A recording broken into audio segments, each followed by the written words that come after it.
Right ఇక breaking news చూస్తున్నాము. ప్రశ్న పత్రాలు లీక్ అయిన నేపథ్యంలో గతంలో నిర్వహించిన గ్రూప్ 1 పరీక్షను రద్దు చేయాలని నిర్ణయం తీసుకున్నామని సీఎం రేవంత్ రెడ్డి ప్రకటించారు.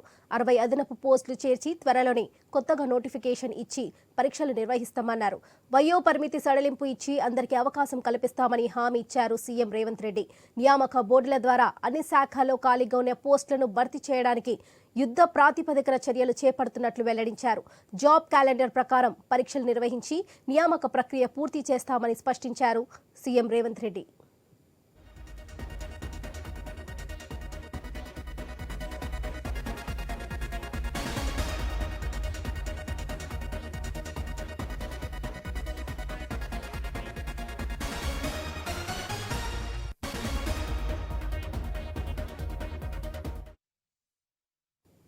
కేసీఆర్ కుటుంబంలోని నలుగురి ఉద్యోగాల ఊడగొట్టేందుకు కృషి చేసిన నిరుద్యోగులకు 2 లక్షల ఉద్యోగాలు ఇచ్చే బాధ్యతను తమ ప్రభుత్వం తీసుకుందన్నారు.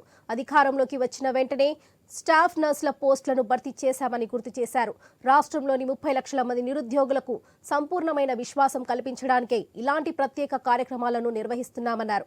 మరో పక్షం రోజుల్లో 15,000 పోలీసు ఉద్యోగాలు భర్తీ చేస్తామన్నారు.